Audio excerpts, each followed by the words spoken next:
Frères et sœurs, l'Église n'est pas née pour que nous restions calfeutrés entre nous. Elle est née pour que nous soyons signes et source d'espérance pour le monde. Être signe d'espérance, c'est la vocation de chacun d'entre nous, en son lieu, à sa place, dans sa situation. Pour cela, il faut d'abord vivre en communion les uns avec les autres. Demandons au Seigneur de nous aider à accomplir sa volonté. Seigneur, notre vie est pleine d'événements inexpliqués et de prières sans réponse.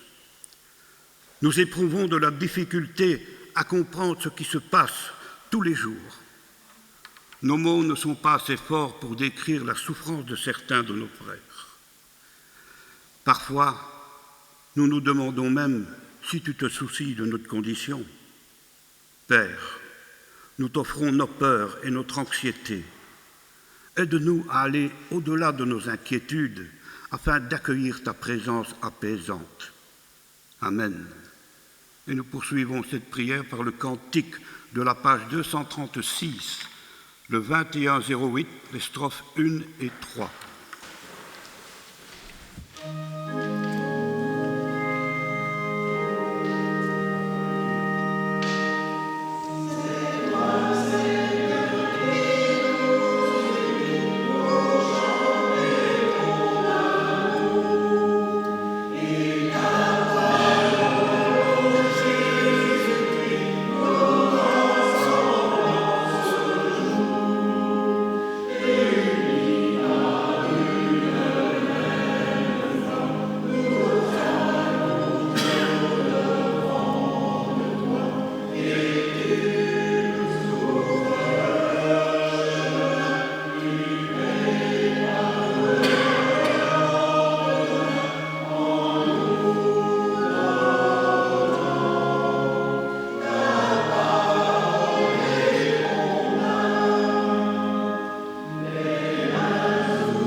Je veux me souvenir, ne jamais oublier ce que Dieu a fait pour mon salut et pour celui du monde entier.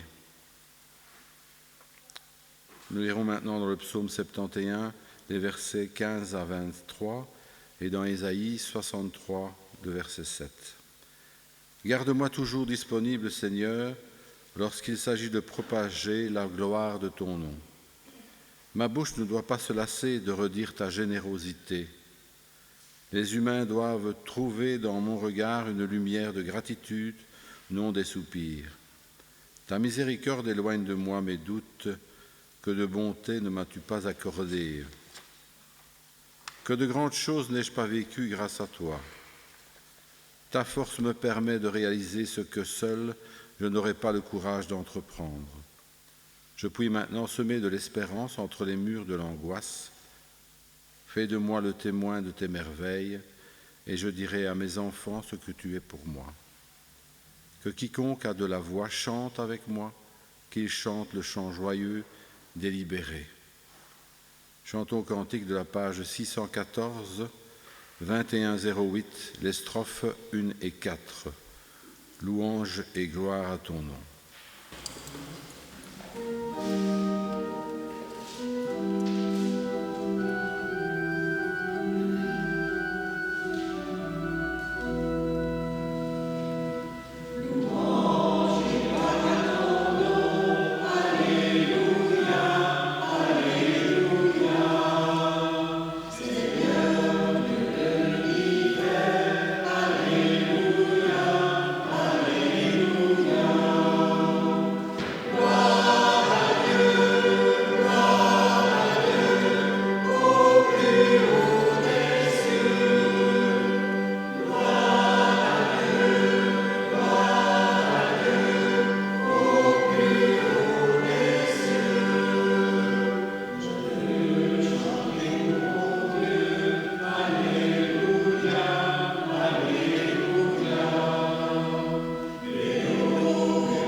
Prions le Seigneur. Ce matin, Seigneur, tu nous invites à écouter ta parole. Nous devrions la suivre tous les jours, mais il y a nos tâches, nos travaux, nos préoccupations, notre travail et aussi nos distractions. Alors, nous avons si vite fait de mettre ta parole de côté et nous la laissons dans son coin, telle une lettre oubliée. Et pourtant, nous savons où est notre Bible. Aide-nous à prendre ton invitation au sérieux, Seigneur. Aie pitié de nous. Recevons les paroles de grâce. Le Seigneur a dit, ce ne sont pas les bien portants qui ont besoin du médecin, mais les malades. Et je suis venu appeler non pas les justes, mais les pécheurs. Quand il voit que nous ne sommes pas satisfaits de nous-mêmes, le Seigneur a pitié de nous et il nous pardonne. Et nous voulons louer le Seigneur par le chant de la page 638. 638, les strophes 1 et 4.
Confessons notre foi, et pour ceux qui peuvent, levons-nous.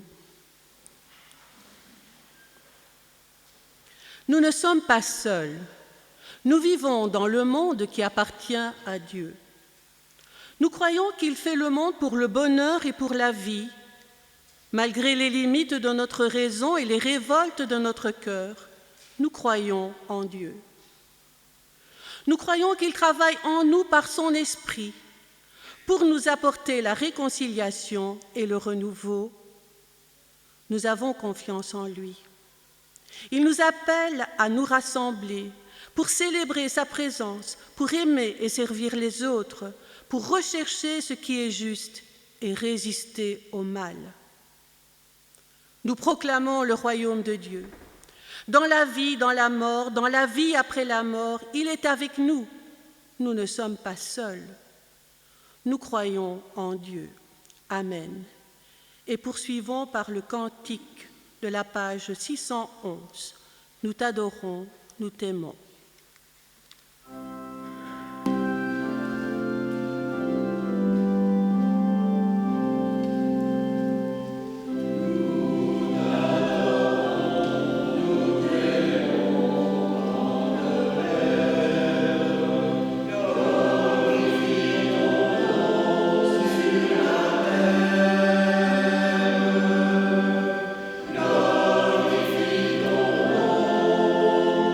Glory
Nous avons maintenant la prière d'illumination. Seigneur, sans ton esprit en nous, la Bible n'est qu'un livre parmi les livres. Beaucoup de mots, de simples lettres. Ces lettres et ces mots émeuvent peut-être, mais pour combien de temps? Donne-nous ton esprit pour que nous lisions et recevions bien ta parole, pour qu'une fois reçue, elle devienne source de vie, pour que cette vie soit nouvelle à travers nous, pour les autres comme pour nous. Nous te demandons au nom de Jésus-Christ, ta parole faite homme. Chantons maintenant au cantique à la page 865, le 5304, les strophes 1, 4 et 5. Ô Seigneur, dans mon cœur.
Nous allons maintenant écouter les Saintes Écritures.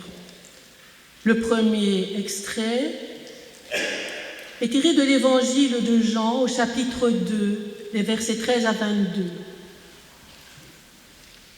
Évangile de Jean, chapitre 2, 13 à 22. La fête juive de la Pâque était proche et Jésus alla à Jérusalem. Dans le temple, il trouva des gens qui vendaient des bœufs, des moutons et des pigeons. Il trouva aussi des changeurs d'argent assis à leur table. Alors il fit un fouet avec des cordes et les chassa tous hors du temple, avec leurs moutons et leurs bœufs. Il jeta par terre l'argent des changeurs en renversant leur table. Et il dit aux vendeurs de pigeons, « Enlevez tout cela d'ici. Ne faites pas de la maison de mon Père une maison de commerce. » Ses disciples se rappelèrent ces paroles de l'Écriture. « L'amour que j'ai pour ta maison, ô Dieu, me consumera comme un feu. » Alors les chefs juifs demandèrent à Jésus, « Quel signe miraculeux peux-tu faire pour nous prouver que tu as le droit d'agir ainsi ?» Jésus leur répondit, « Détruisez ce temple et en 3 jours, je le rebâtirai. » On a mis 46 ans pour bâtir ce temple. Et toi, tu vas le rebâtir en 3 jours, lui dirent-ils. Mais le temple dont parlait Jésus, c'était son corps. Plus tard, quand Jésus revint d'entre les morts, ses disciples se rappelèrent qu'il avait dit cela, et ils crurent à l'Écriture et aux paroles que Jésus avait dites. Le deuxième texte est extrait de la première lettre aux Corinthiens, chapitre 3, les versets 16 et 17. 1 Corinthiens, chapitre 3, 16 et 17. Vous savez sûrement que vous êtes le temple de Dieu et que l'Esprit de Dieu habite en vous. Eh bien, si quelqu'un détruit le temple de Dieu, Dieu détruira le coupable, car le temple de Dieu est saint et c'est vous qui êtes son temple.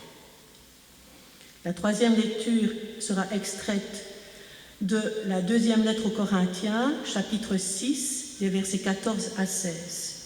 Donc 2 Corinthiens, chapitre 6, 14 à 16. N'allez pas vous placer sous le même joug que les incroyants d'une manière absurde. Comment, en effet, ce qui est juste pourrait-il s'associer à ce qui est mauvais?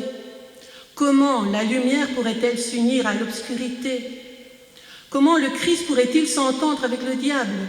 Ou bien, qu'est-ce qu'un croyant peut avoir en commun avec un incroyant? Quel accord peut-il y avoir entre le temple de Dieu et les idoles païennes?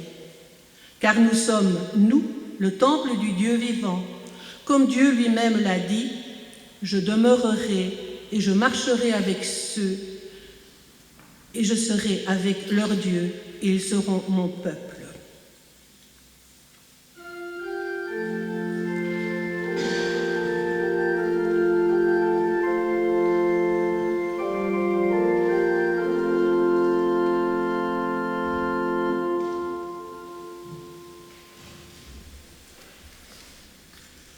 À la suite de l'apôtre Paul, nous pouvons affirmer qu'il n'y a pas de terre sainte, de lieu prétendu saint.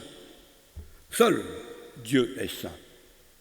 Ainsi que l'homme créé à son image, tous les hommes, parce qu'ils sont saints de Dieu, ils sont les saints de Dieu, le temple de Dieu.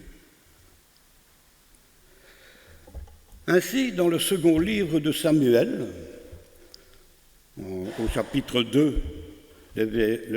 7, les versets 1 à 16, nous constatons que Dieu ne voulait pas que les hommes, fussent-ils le roi David, ce berger qu'il avait lui-même choisi à Israël, il ne voulait pas qu'ils construisent une demeure de pierre. Le temple de Dieu, c'est le cœur de l'homme.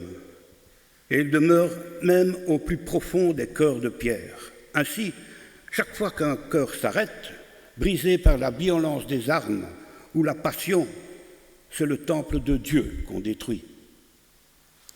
Ainsi, pour Dieu, les temples, églises, synagogues ou mosquées de pierre d'or que l'on détruit ont peu d'importance par rapport à ces hommes, ces femmes, ces enfants que d'autres hommes, par absence d'amour, soif de pouvoir ou délire religieux, ce qui est pire, poussent au sacrifice pour faire triompher leur idole nationale, religieuse ou idéologique. La demeure de Dieu au milieu des hommes n'est donc pas plus à Jérusalem, sur l'esplanade de l'ancien temple, qu'on appelle l'esplanade des mosquées, ou à la basilique Saint-Pierre de Rome, ou à la Mecque. Non. Ces lieux, ces villes, ces édifices ne sont pas spécialement sanctifiés par Dieu. En tout cas, pas plus que nos habituels lieux de vie. Ce ne sont souvent que des pierres froides comme les sentences ou les cris de mort, qui parfois en jaillissent. La demeure de Dieu, c'est le cœur de l'homme. Dieu habite avec nous. En tout lieu, en toutes circonstances, il accompagne l'humanité. Il était sous la tente avec le peuple de l'Exode, dans les camps de la mort nazie ou dans les rizières rouges d'Asie. Il était avec ceux qu'on persécutait, et il est toujours, aujourd'hui. Vous savez où? Vous savez tout. Il suffit d'ouvrir votre journal ou votre télévision. Il était à la croix, au travers de son Fils crucifié. C'est notre humanité à nous qu'il relevait ce jour-là. Il était aux noces de Cana, festoyant avec ses amis, mais aussi dans le regard d'amour porté à Judas, l'ami qui le trahit. Il est là, à chaque instant de nos vies, dans nos moments de tempête, comme au cœur de nos fêtes. Et pourtant, si le temple de Dieu est bien le cœur de l'homme, les hommes n'ont cessé, ne cessent de vouloir tenir respectueusement Dieu à distance, derrière une triple muraille, celle des pierres, celle des rites et des traditions, des faux prophètes. Ainsi, dans le temple de Jérusalem, Dieu était-il gardé à vue, cantonné dans un quartier réservé, assigné à résidence? À portée de main de ses serviteurs qui pouvaient d'une certaine manière contrôler facilement sa communication. Et là, comme aujourd'hui encore dans beaucoup de lieux de culte dressés pour son service, on ne pouvait plus communiquer avec lui que par la religion appliquée, rituelle. Dans le temple de Dieu était ainsi. Le temple maintenait Dieu à l'extérieur d'un monde que les hommes pouvaient gérer en son nom, l'instrumentalisant pour défendre leur cause, leur querelle, leur guerre, leur pouvoir sur les foules. Aujourd'hui encore, même en terre chrétienne, nous en sommes encore là. Dieu est maintenu à l'extérieur de l'homme. Loin de ses réelles demandes, comme un étranger. Son domaine, c'était le ciel, après c'est tout. Religieux ou non religieux, croyants ou athées, préférant encore que Dieu, s'il existe, disent certains, reste là-haut et ne viennent pas se mêler de la conduite des affaires des humains. Entre les dieux, les lieux, les rites et l'humanité, la religion avait choisi le temple, la pierre, au détriment du corps et du cœur des hommes. Mais voilà, comme le texte de Jean 2 nous le raconte, il suffit que le Christ pénètre dans l'espace du temple pour le bousculer de fond en comble.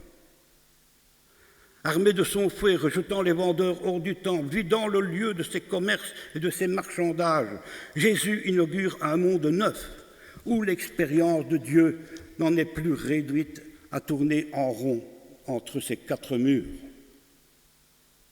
Je parle du temple de Jérusalem, mais je parle du temple de l'homme.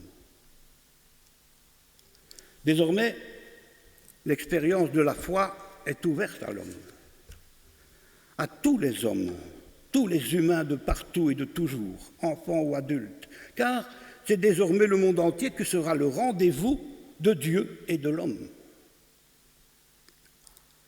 Le temple est détruit, mais l'homme, lui, est vivant.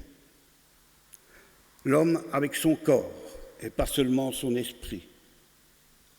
Jésus lui-même n'a pas joué à l'homme comme on joue une comédie, car il connaît par lui-même ce qu'il y a dans l'homme.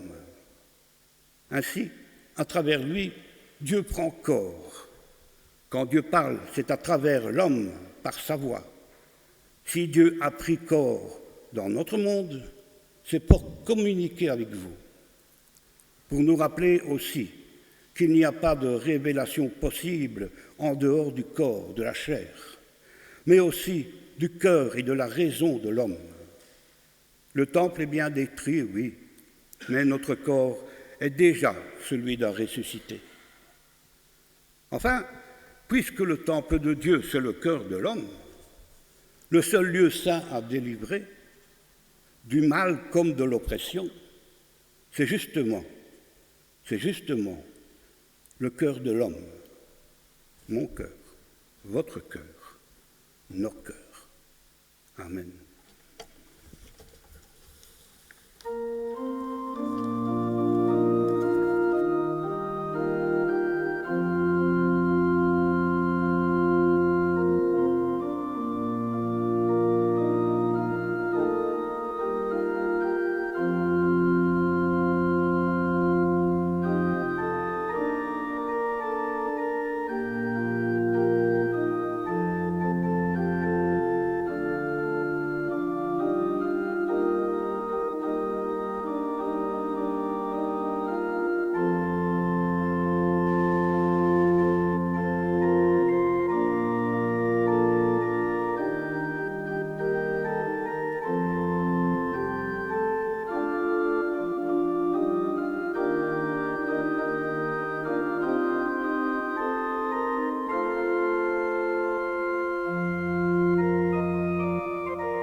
chanter encore un cantique de la page 696, le 45-13.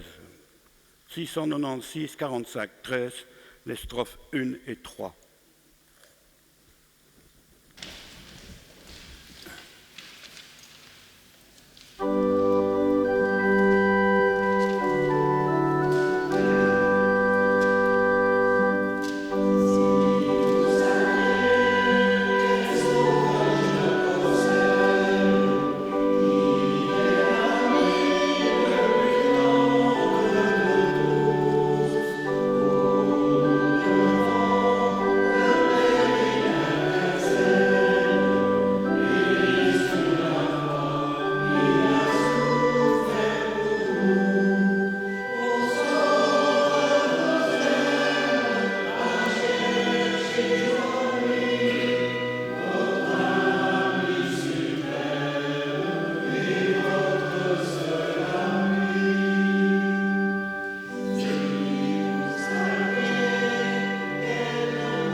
C'est le moment de l'offrande.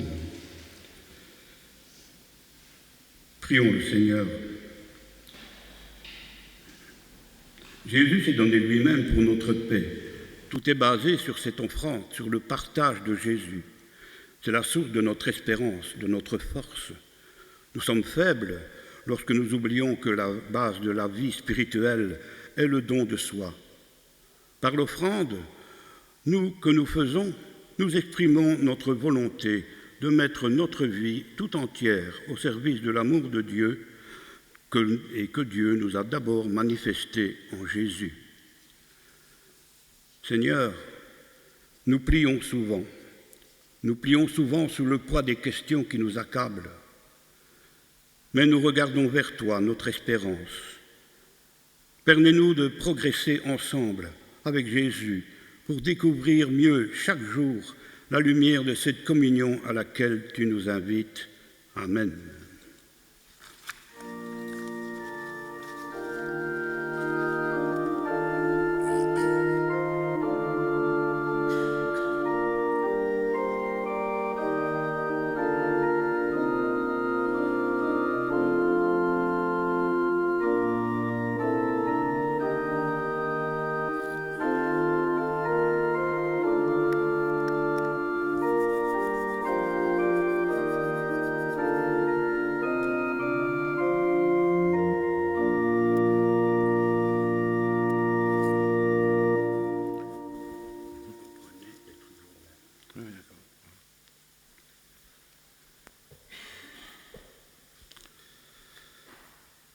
Quand survient la nuit sur notre route et l'obstacle sur nos chemins, il est bon, Seigneur, de garder les yeux fixés sur toi, le cœur à l'écoute. Dans l'accompagnement du vivant, tu viens nous rappeler le vrai sens de la vie.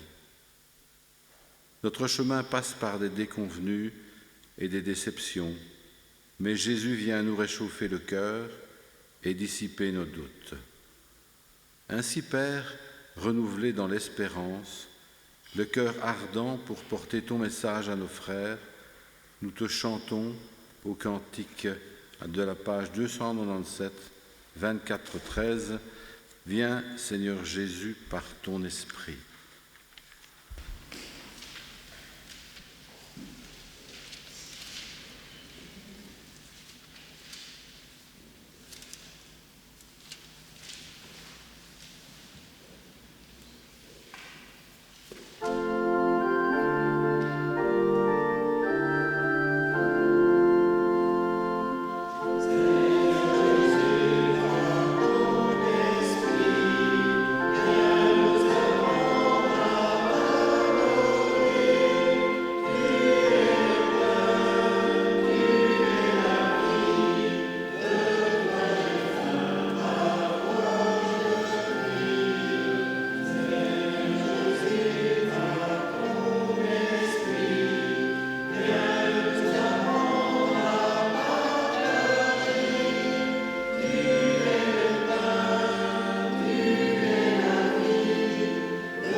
C'est pour nous rendre plus humains, plus vrais, plus fraternels. C'est pour rassembler dans l'unité tous tes enfants dispersés que Jésus, ton Fils, a pris du pain. Il l'a rompu en bénissant ton nom et l'a partagé avec ses amis en disant « Prenez et mangez-en tous, ceci est mon corps livré pour vous ». À la fin du repas, il prit la coupe et leur dit « Prenez et buvez-en tous, ceci est la coupe de mon sang, le sang de l'alliance nouvelle et éternelle qui sera versé pour vous et pour la multitude en rémission des péchés. Vous ferez cela en mémoire de moi. » Prions le Seigneur. Maintenant, Père, à cette table où tu nous accueilles, nous te prions que notre nourriture soit de toujours faire ta volonté, de nous employer à être des signes de ta présence, à l'écoute des besoins et des détresses de ceux qui nous environnent. Père, au moment de nous approcher de cette table, ravive les dons d'accueil que tu as déposés en nous. Nous avons les yeux fixés sur toi et attendons tout de ton amour. Nous avons faim de justice et de paix. Nous avons soif de ta tendresse. Toi seul peux combler notre vide. Pour que nous puissions répondre à l'attente des autres, ouvre ta main et accueille-nous par ta présence. Amen. Et nous poursuivons par le cantique 706, la strophe 1, de la page 706, strophe 1, trouvée dans Ma vie, ta présence.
Jésus a dit, « Voici, je ne mettrai pas dehors celui qui vient à moi. » Il a dressé la table pour vous. Venez, car tout est prêt. Seigneur, avec ce pain et ce vin, nous t'apportons aussi notre vie et celle du monde où nous vivons. Nous les plaçons devant toi avant de les recevoir à nouveau avec émerveillement et reconnaissance. Béni sois-tu maintenant et toujours. Amen. Nous rompons le pain. Il est la communion au corps du Christ. Jésus a donné sa vie pour nous.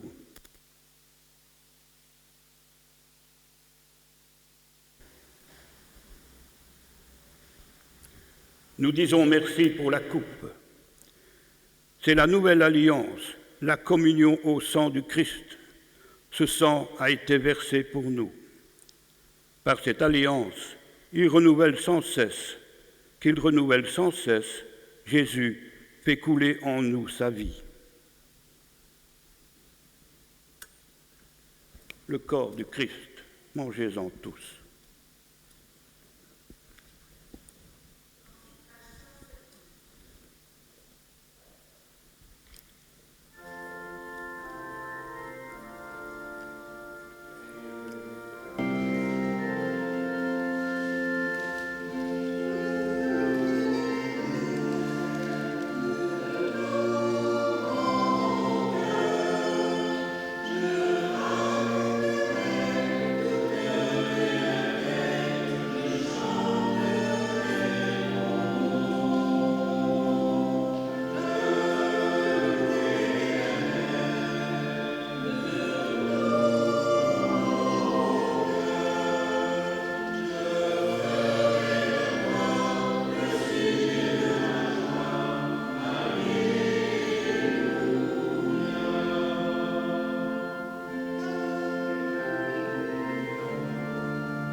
Seigneur, que ton nom retentisse si fort sur notre terre que nous reconnaissions ta présence parmi nous.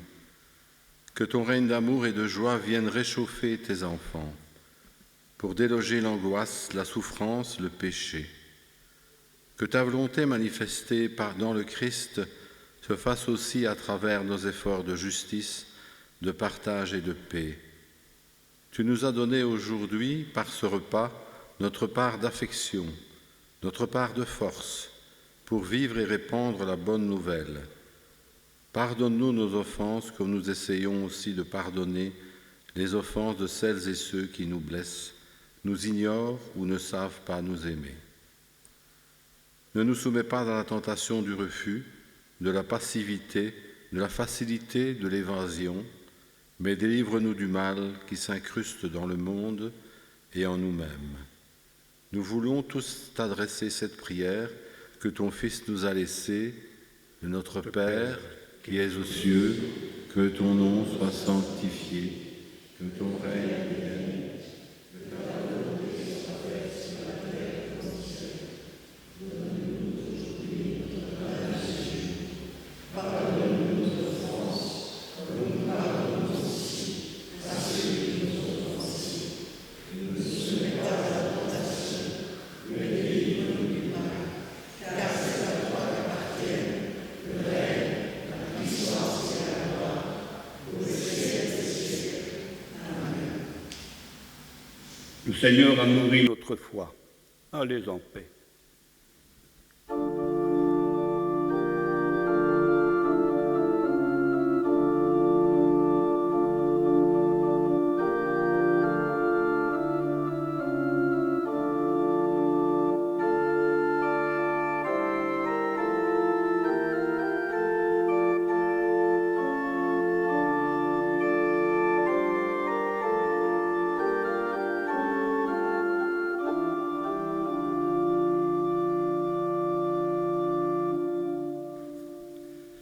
Il y a bien sûr du café après le culte.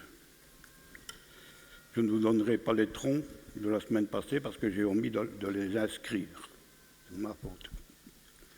Ça ne fait rien, je vous les dirai la semaine prochaine. Le second tronc de ce jour est destiné à l'action pastorale. Alors, quelques petites annonces. La prochaine étude biblique a lieu aujourd'hui, tout simplement, à 14h30, mais après le culte, ceux qui restent avec nous pour prendre le repas avant l'étude, bien sûr, les autres sont bienvenus aussi. Le thème de cette étude biblique, c'est la scène, le repas du Christ, le dernier repas du Christ.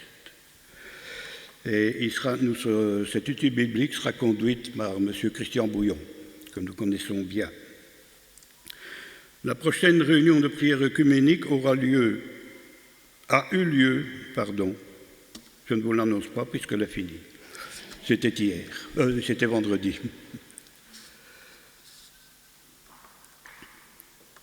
Alors aujourd'hui, au temple de Dour, a lieu la fête de la paroisse après leur culte, donc je suppose qu'ils vont commencer bientôt.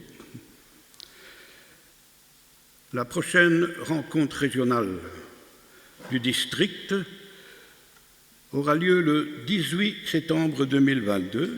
On recommence à faire des rencontres régionales de district qu'on ne faisait plus depuis quelques années quand même. Celle-ci aura lieu donc le 18 septembre 2022 au château de Thieuzy. Mais il y aura des précisions dans les prochains mois. Je vous rappelle le barbecue. Aujourd'hui, on s'inscrit. C'est le dernier jour. Ceux qui ne sont pas inscrits, dépêchez-vous de dire que vous serez là, parce que les places sont calculées. Donc, barbecue, dernier jour aujourd'hui d'inscription. Petit rappel, bien sûr, il y a toujours la manne des OP, dans laquelle vous pouvez déposer des denrées non périssables, et les affiches qu'il y a dans la salle et que je mets régulièrement. Il y en a plusieurs à lire. Si vous avez du temps, faites-le en buvant votre café. Petit rappel maintenant, après ce culte, nous allons déménager et protéger les meubles, parce qu'il va y avoir des gros travaux la semaine prochaine.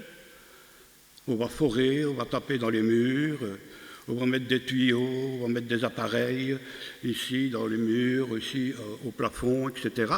Donc, il faut déménager et protéger les meubles, surtout les meubles ici, ceux-ci, et les diffuseurs, pour qu'ils ne soient pas abîmés par la poussière.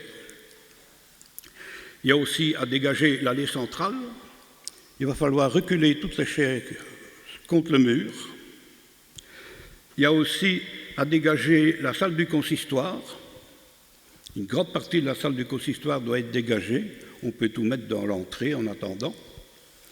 Et le local boisson où il y a un frigo à bouger. Voilà. Tout ça, c'est après le culte. Pour ceux qui sont vaillants, vous êtes tous des vaillants, n'est-ce pas? Donc, après le culte, on commence ça. On peut peut-être aller boire son café d'abord, hein, je ne conteste pas. Mais enfin, si on commence tout de suite, on boira son café, l'esprit plus tranquille, non? C'est la fin de ce culte. Je vous demande de vous lever pour recevoir l'exhortation et la bénédiction du Seigneur. Que le Dieu de l'espérance nous remplisse d'une joie et d'une paix parfaite. Que nos paroles, que nos vies disent cette joie et cette espérance. Dieu nous bénit et nous garde. Il nous garde dans son amour et dans sa paix. Allez en paix. Amen. Et nous chantons pour terminer le cantique de la page 816, le 5101.